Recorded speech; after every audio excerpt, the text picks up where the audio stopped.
1045 The Team, 1045theteam.com. On the phone right now, Carmen Maciariello, a guy who locally, the name you know because he's a Shen graduate. He played at Siena. He was on the Siena coaching staff for a season. He's in the Capital District Basketball Hall of Fame, and he is now the assistant basketball coach at George Washington University. The Colonials in the NIT Elite Eight tonight. They're taking on the Gators. Coach, how do you get to that NIT Final Four? How do you beat Florida? Oh, we got to do a great job getting back in transition. Casey Hill and Chris Chioza, they're both, super quick with the ball. Dorian Finney-Smith is a mismatch guy, but, hopefully we have a nice sellout crowd here at home at the Smith Center.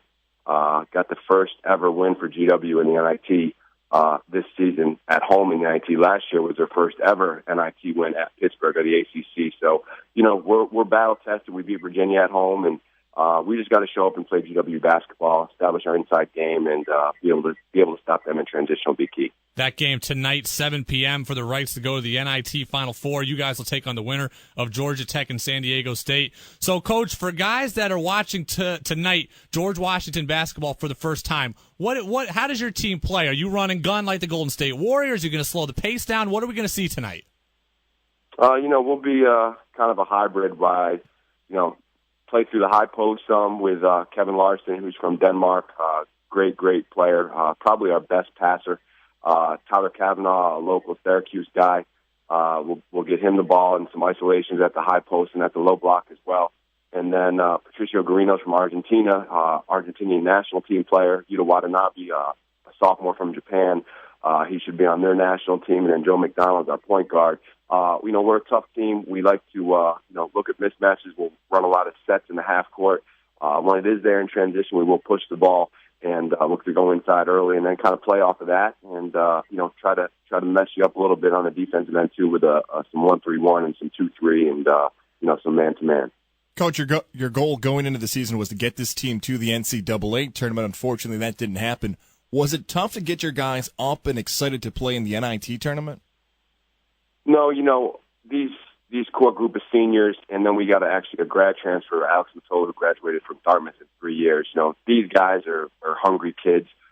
They realize we missed some opportunities early in the season. We're up 13 on the road at St. Louis, and end up giving that lead up. Had 2 free throws to make it a 4-point game. Gave up 3, and then ended up losing that one before Christmas. Lost that to Paul, and we beat Seton Hall, who won the Big East tournament. We beat them at home, and blew out Rutgers at home, and we go on the road before Christmas, and I think guys were thinking about going home and thinking, hey, we just beat DePaul the last season, and go to a Big East team with a new staff, and they play with some energy, and we just didn't have an answer, didn't really show up. So had a couple losses that people were scratching their head about, but we were able to win at VCU.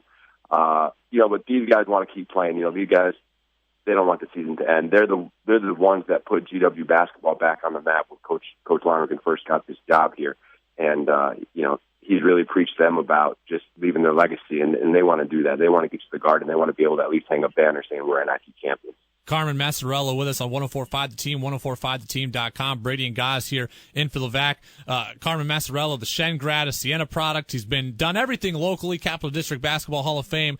Coach, I'm sure you're not in the business of praising other Division I programs, but as a local guy, how gratifying is it for you to see the success that Jimmy Patsos is bringing back to your alma mater in Siena, and then the success that Will Brown is having on the other side of town at UAlbany?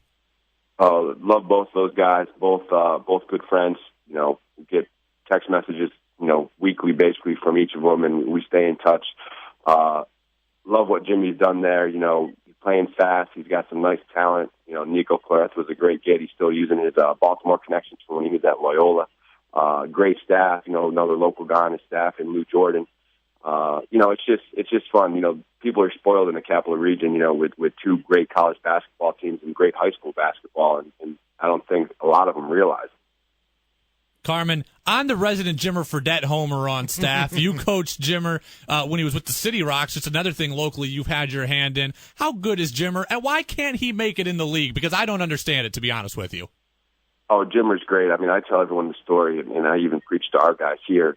He was so disciplined even in AAU. He'd come with, prepared meals and yogurt and waters and granola. And, he was just the epitome of a professional then. Just taking everything serious. I think for him to stick in the NBA, I mean, he doesn't want to just be a specialist. I think he's a guy that needs to have the ball in his hands because he can shoot the ball. But on the defensive end, just a lot of teams are killing him, and they say he's a defensive liability. I haven't watched enough film of him in the NBA. I know he played well when he was in the D League, and hopefully he finds a team and it's the right fit, and he just gets a nice career. I mean, I think that's possible. Guys just need to stay the course, and I think he will because he's a great person. We love the Section 2 guys. Jimmer's a great player, but I'm a little biased to my Section 3 guys up in Central New York, Syracuse.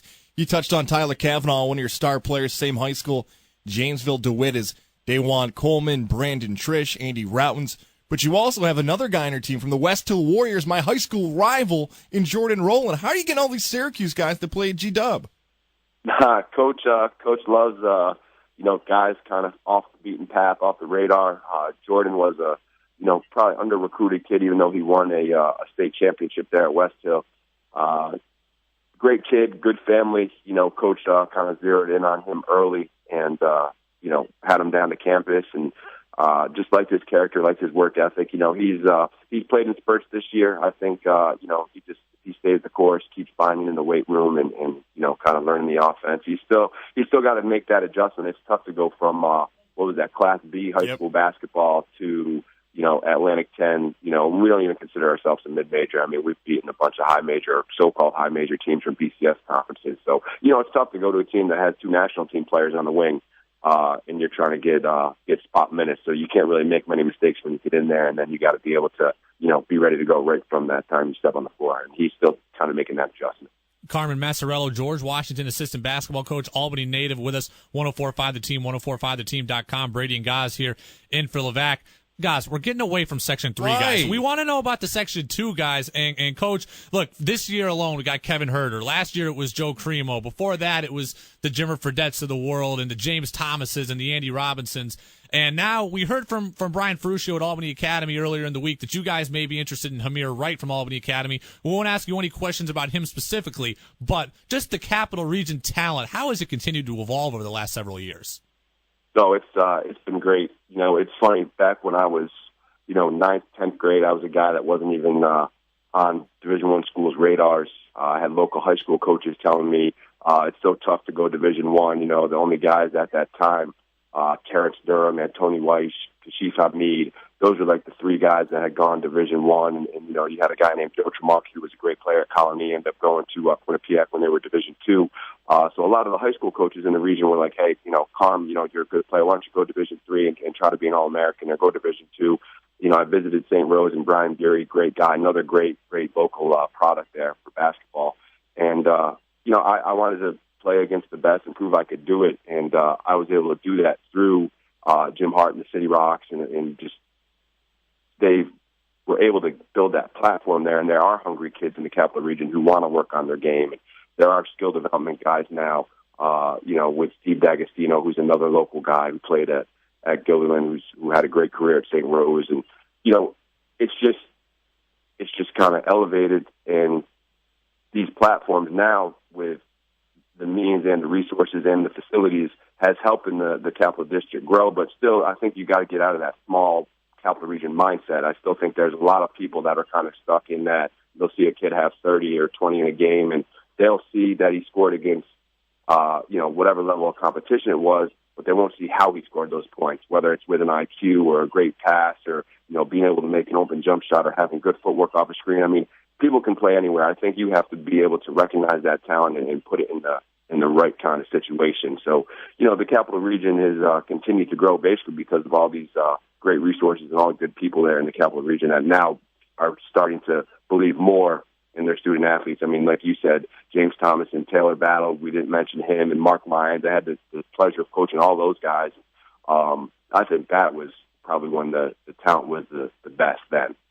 Carmen Maciariello with us, 104.5 The Team, 104.5theteam.com. Along the same lines, last year we got to see Scotia win their second state title in a row. Shen, your and my alma mater, won a state title last year. How gratifying is it for you to see Section 2 teams now winning into state level as well?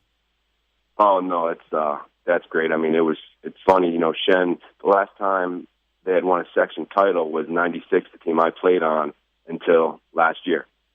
I mean, that's it's almost 20 years. It was like 19 years it took them to win another section title. I know they got close to losing to CBA and some other teams. You know, Coach Domel there does a great job. I mean, there's so many great coaches in the area with Hurley at Troy, and are they still playing? I think they were. They lost in the state finals last weekend. Okay. So I mean, and that's another reason though. You got a lot of great high school coaches that have kind of up the talent level and just brought Capital Region and Section 2 to the forefront now, and hopefully we can keep that up because you still got all the people that believe in the city too, and I still think upstate's great, and that gives our guys too a chip on their shoulder when they go against all these nationally ranked players head to head because obviously they'll get a little more love being from downstate.